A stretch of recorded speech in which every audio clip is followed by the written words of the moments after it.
This is the Illiac Suite, a podcast on AI-driven music. Join me as we dive into the ever-evolving world of AI and music, where algorithms become the composers and machines become the virtuosos. Yes, this music and text was written by a computer, and I am not real, but I am, and my name is Dennis Kastrup.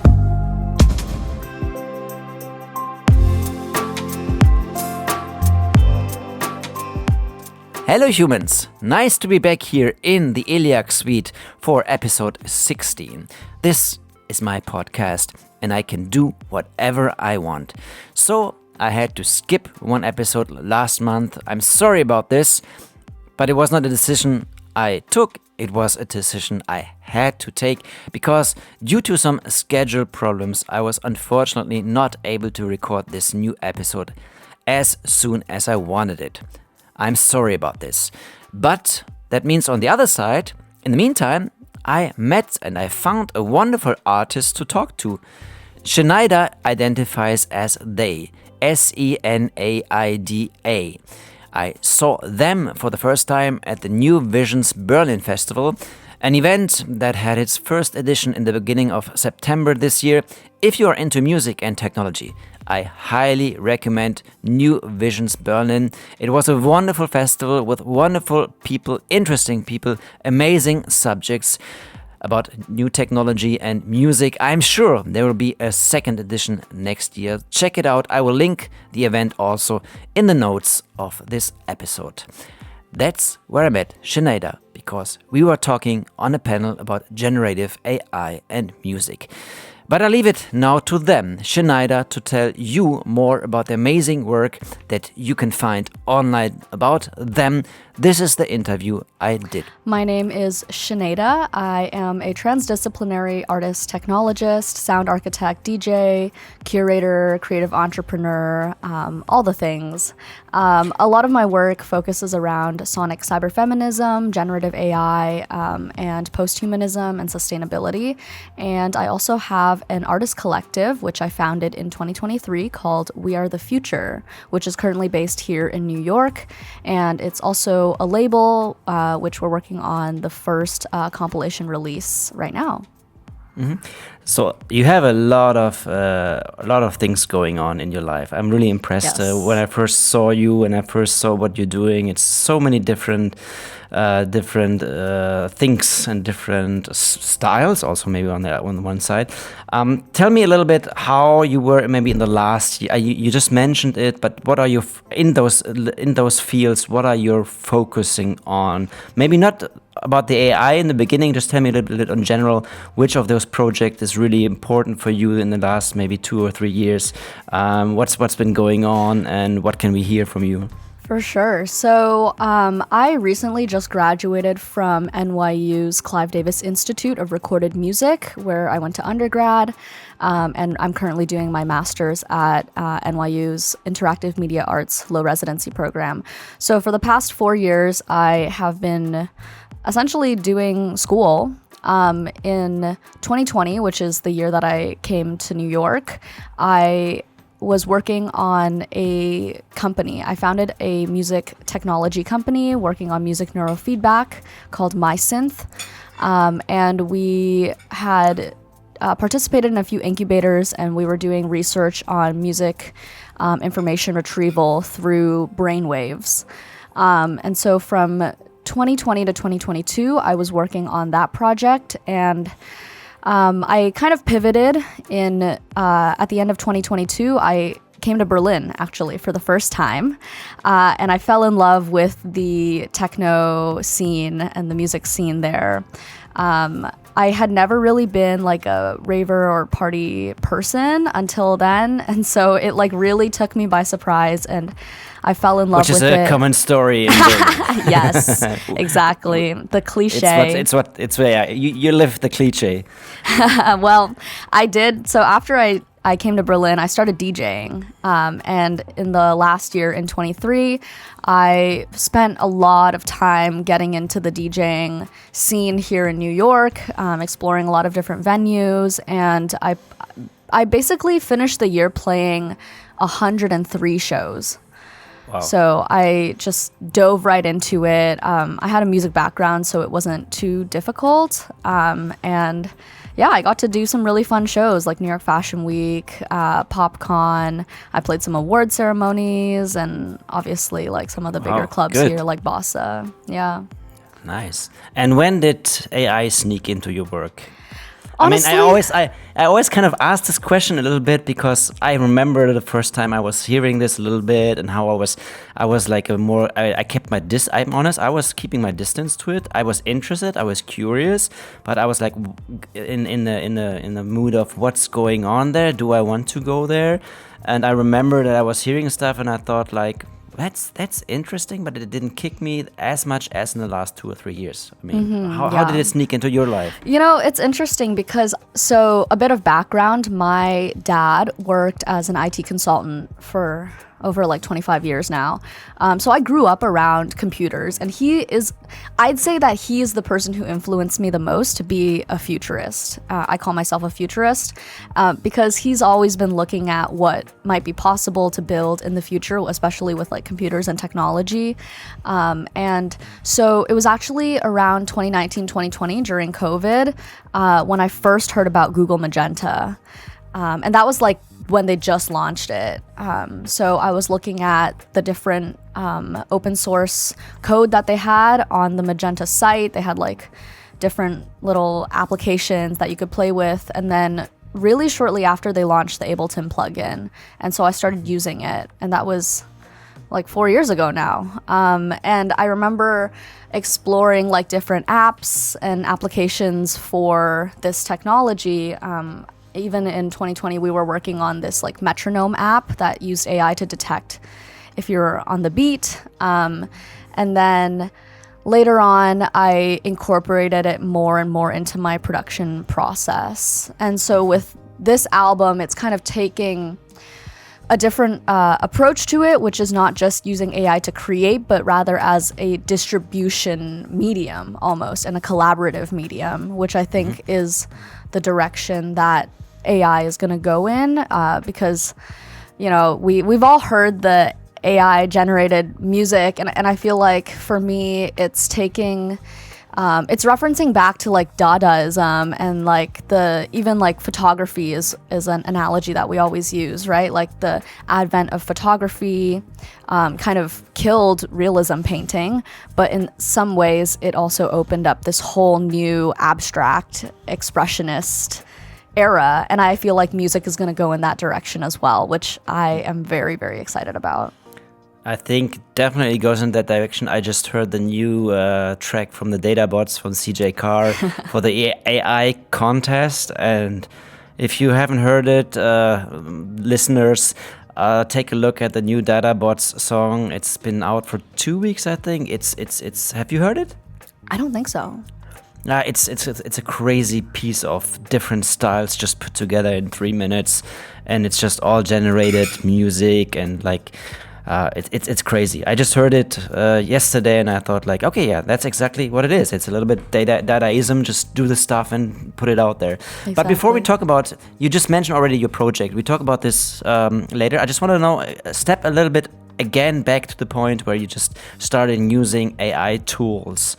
What did that do for you as a creator, that you were able to work with those tools? Did you feel a kind of a freedom? Did you feel kind of a new expression? Did you kind of feel of new creativity for you? What exactly did it make you do? I think it's the fact that I'm almost leaning into the fact that it's a black box, you know? So I come from a classical background. I played piano for 18 years and did like classical composition. And so with classical music, if anybody's ever done like conservatory programs, you'll know there's like very strict and rigid rules that you follow. And there's like a very specific way of doing things. So with my production, I've always been looking for ways to break out of that box and set of rules. And so with AI, it was sort of like, to me, a randomization feature. You know, I love hitting just the random button and seeing what the computer comes up with. And using AI was kind of like giving that randomization feature some guidelines. to constrict it a little bit and be able to control it a bit more. So I really did think that it's some kind of expression that I enjoyed using. Yeah.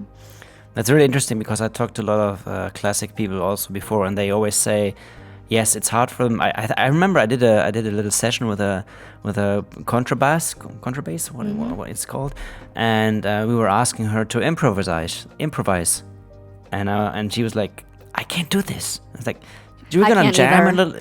Yeah, we're just gonna jam a little bit. Can you just improvise a little bit?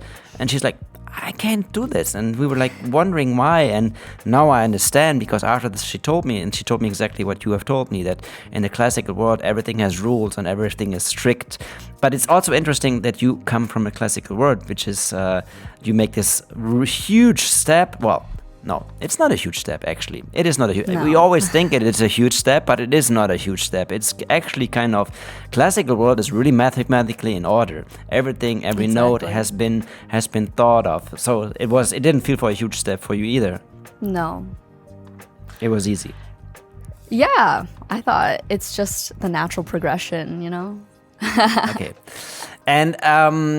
with all this in the background, what you've learned and where you've been going, we just focus now on this project you've been talking about. Mm-hmm. Tell me a little bit about what is this project, maybe how did it started first? How did that idea come up?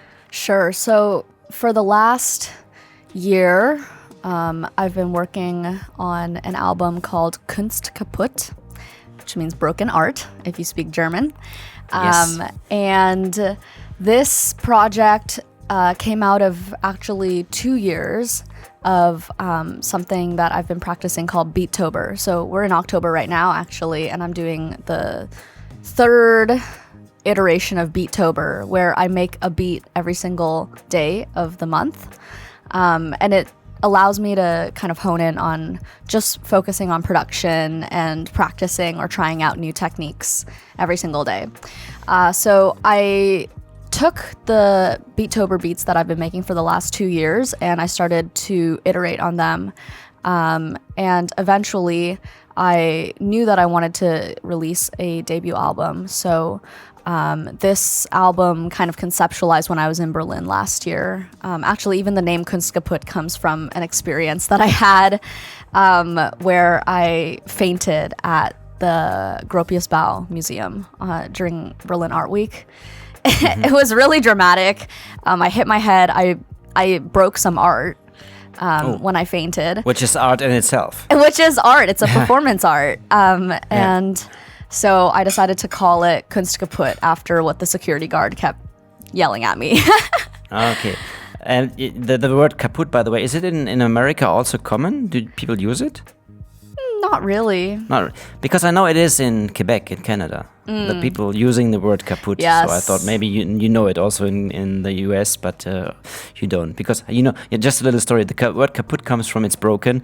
And I heard during a war, I don't know which war, the soldiers were searching for the train station in Germany. And they were always asking the people, like, where's the train station? And they always said, kaputt, it's broken. That's why the word came over to Canada. That's the story I knew. I don't know if it's true, but I like it. It's a nice story. Kunst Kaputt, nice name. I like it. Okay, so you take those beats and tell me a little bit more. What do you do with them? Then how do they end up finally as a song, and what happens? Yeah, so I first made my own arrangements of the tracks. So I have this kind of master track, but as I was looking more into AI technology, I was also thinking a lot about the music streaming economy, because as we know, like, AI is, a lot of people see it as a threat to traditional streaming or traditional ways of distributing music, because you can't really credit the artist as much anymore, and there's always the question around, like, how do we get paid? How does anyone get paid for their music? And so I wanted to incorporate more people into the distribution process, especially like after we saw NFTs, which I was also a part of that scene in 22, and the way that people are able to collectively own art I was thinking about how could we collectively create an album together. And with these AI tools, I was looking at particularly Trinity by CreateSafe, where they had this music studio that had all of their AI tools, and you could put in any song or any sample that you wanted and essentially generate a remix of that track. So I said, okay, what if I took the stems from the album, instead of just releasing all of the tracks on like Spotify or Bandcamp, I put them on this site, and then people can come to the site, and every time they press play, it creates a different remix, or they can even prompt it to create a different remix. On the stems? On the stems, yeah. Okay. And so which are the stems? Which are those? Like what beat? What are the different stems? There's all kinds. So there's like usually I'll have like a beat. There's like melody. There's chords. There's like textures. I'm a huge like texture timbre person. Okay. So it's like taking all of the stems from the track and creating this original remix. They could also add vocals to it. And essentially, I want to encourage people to collaborate with AI and merge their technical capabilities with what is human aesthetic judgment to create these unique musical experiences. And people would be able to distribute and release the remix that they made. And all of these remixes compiled together become Kunst Kaputt, the album. Okay, that's okay. I'm trying to, but I imagine now there are many people who did this, or did you just have give access to a special amount of people? Like, if everybody does the remix of a stem, how many people did take part? As many as you want. Anybody can do it. That's kind of the point, you know? I'm like gamifying it. And as we saw, so Grimes did something similar to that with the Grimes vocal, the Grimes AI vocal, where she allowed anybody to put like remixes of her voice, essentially, and people would make their own beats. So I also did this. I released a song earlier this year called "I Am a Bad Bitch," and it was me singing. And then I uploaded it to the site, and it turned it into Grimes's voice. And then I put it back into the beat, and I released those tracks, and we would basically co-author the track. Mm-hmm. Which is a good moment to listen to that song. Yes. I am a bad bitch. You know that I'm a VIP. I've got my sunnies on, my best FIT. All the boys think they're the best for me. You wanna know what I really mean? I'm the baddest bitch. I'm the baddest bitch. I'm the baddest bitch, I'm that crazy bitch. I'm the baddest bitch, I'm the baddest bitch. I'm the baddest bitch, I'm that sexy bitch. Locked in the cab, we go straight to the club. No time for pre-games, we've already begun. Take you on a night, you might not survive, but by the time it's noon, you'll be revived. I'm the baddest bitch, I'm the baddest bitch. I'm the baddest bitch. Sorry, no photos please. I'm the baddest bitch, I'm the baddest bitch. I'm the baddest bitch. What kind of music are they playing tonight? I hope it's got some groove, I've got plenty of time. Why are all these girls dressed up like mimes? Didn't someone tell them it's after 9? I'm the baddest bitch, I'm the baddest bitch. I'm the baddest bitch. No phones on the dance floor. I'm the baddest bitch, I'm the baddest bitch. I'm the baddest bitch, I'm that sexy bitch. I know that you wanna dance with me, but you gotta move more easily. Stop trying to put your arms around me. You don't know how to ask and you don't know how to lead. I'm the baddest bitch, I'm the baddest bitch. Do you know who this is? I'm the baddest bitch, I'm the baddest bitch. I'm the baddest bitch.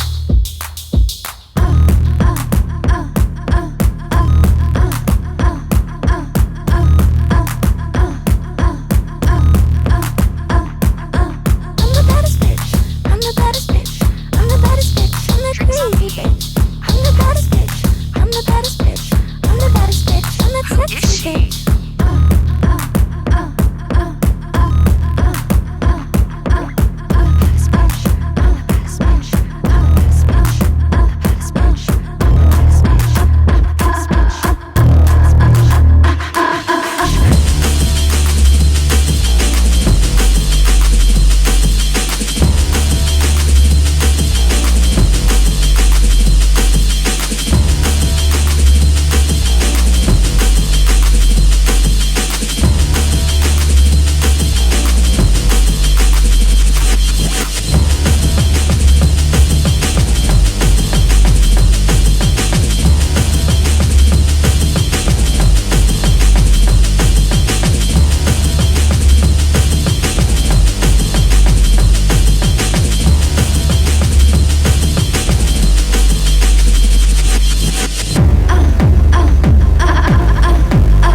I'm a Bad Bitch from Shuh-nay-duh, drum and bass, badass music. Can I say it like this a little bit? Yeah.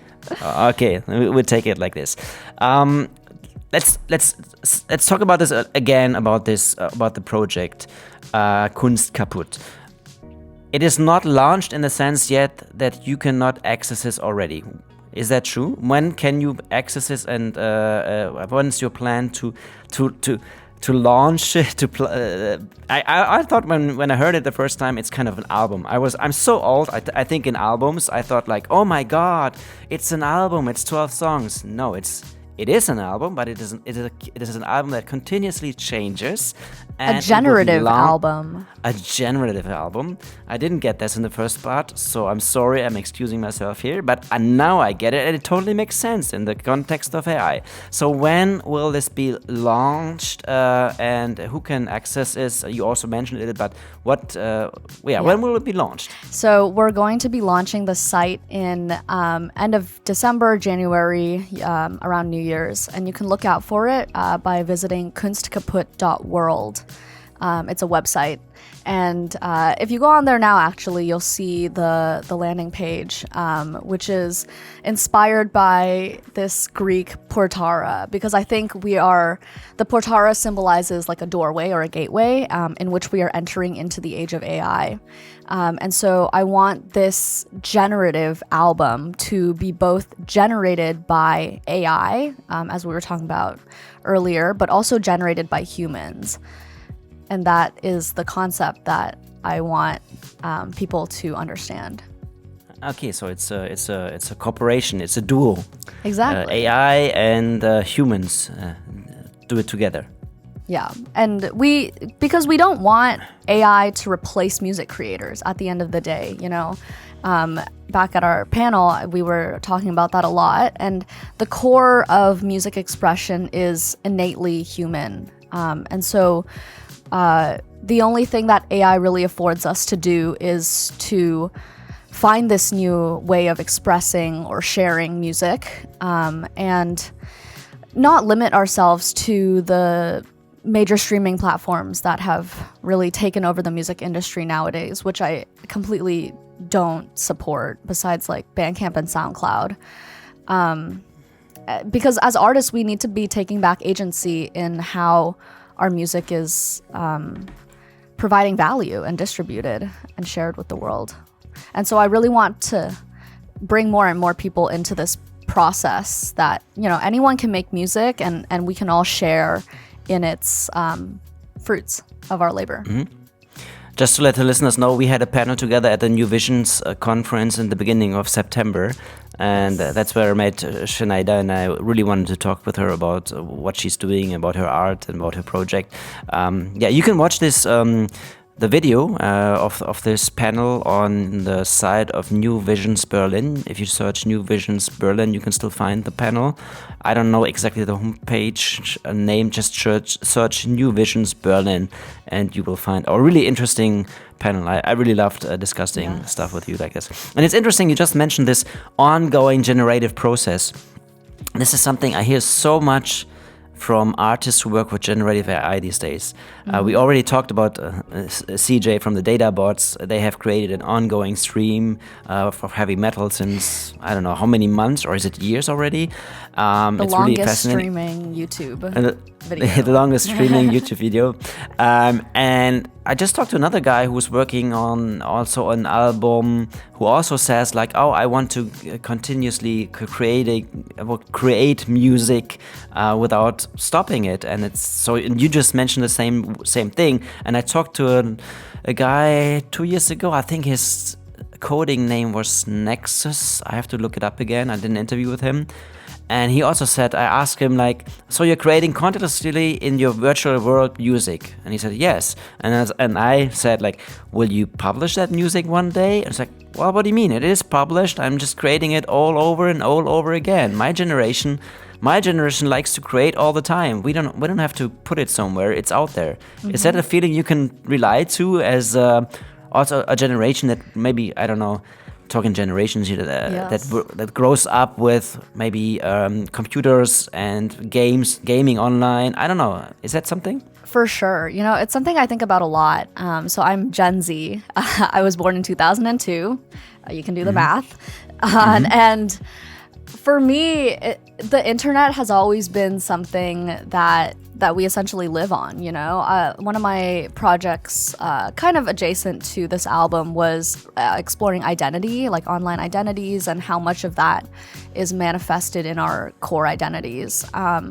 And the more I explore web art and the concepts of sonic cyberfeminism, it really brings me back to the fact that things online are impermanent. And so I feel like that's where the need to constantly generate comes from.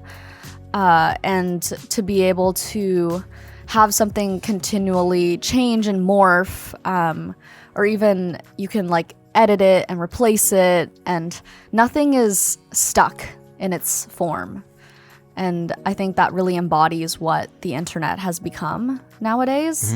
And thinking about how we can contextualize music, art, or any other medium in these new ecosystems is going to be what kind of creates the catalyst for the future of art.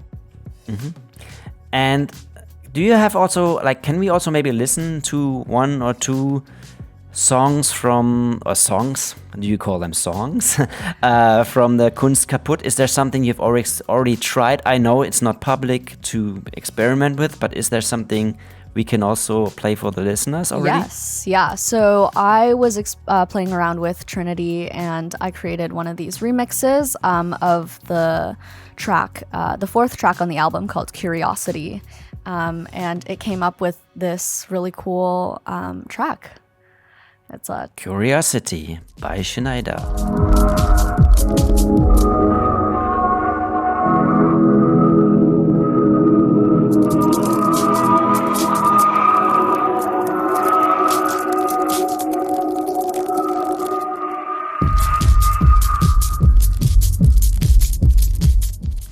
Is there a reason why it's called Curiosity? Is there a story behind it, or is there just it's curiosity because it's curiosity? All the titles are kind of based on. It's kind of a story of like rebirth, because I was also exploring the digital identities. So it's like imagining if I was a cyborg, and this is like me rebirthing in the online world. And so each of the track titles basically tells the whole story of this cyborg. Yeah. What is your definition of a cyborg? I know it's a difficult one. Machine and human. Okay, but so am I a cyborg if I have a pacemaker? Oh, we're all cyborgs. If you That's have a what phone. I wanted to hear. Yeah, that's what I wanted to hear. Of course, we're all already cyborgs. Everybody is. I don't think maybe there are some people who try not to be, but in the end, we're all. So, talking about one more thing about working with AI, because we talk a lot about AI in this podcast.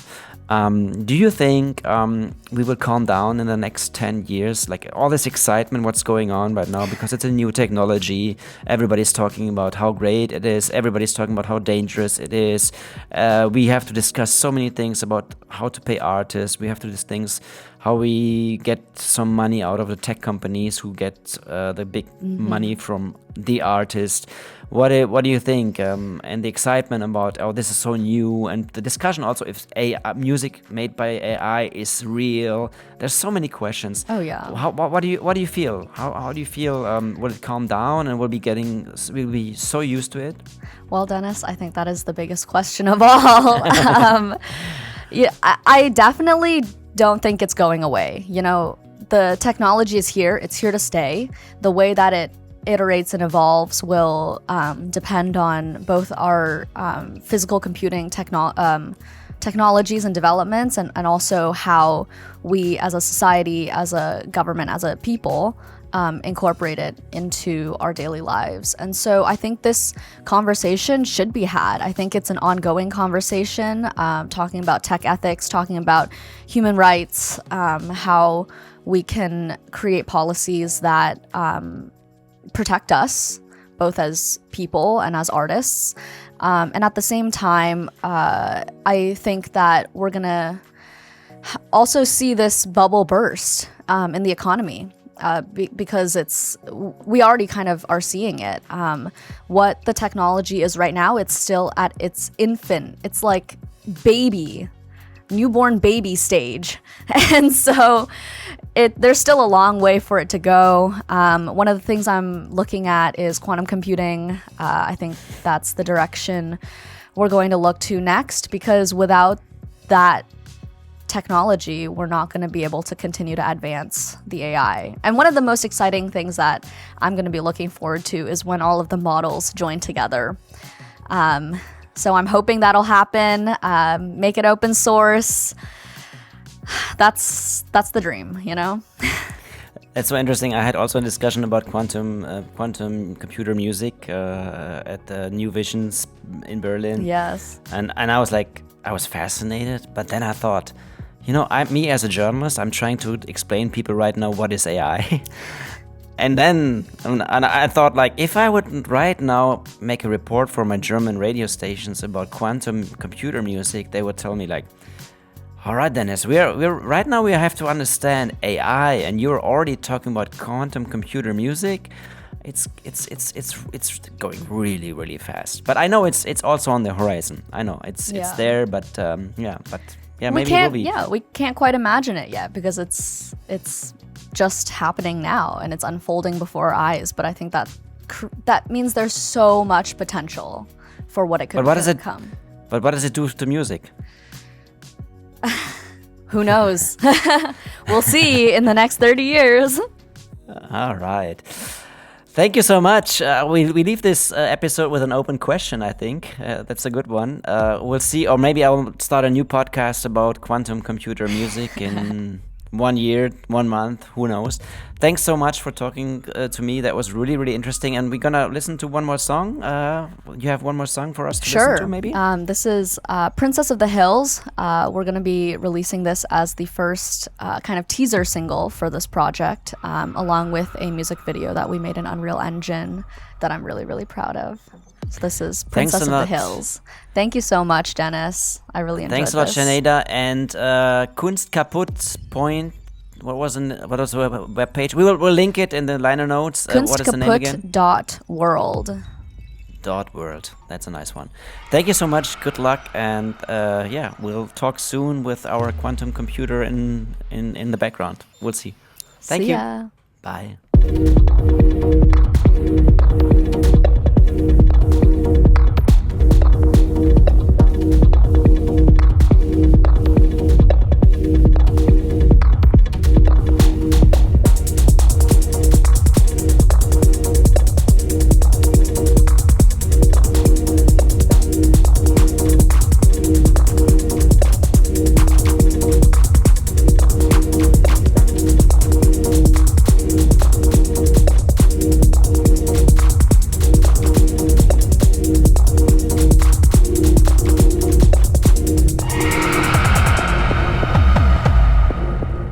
That was the new episode of the Illiac Suite. Thanks, Shuh-nay-duh, for talking to me. Thank you for listening to this new episode. All the information about the music and the artist I talked to you will find in the notes of this episode. Talk to you soon again. Take care and behave, humans.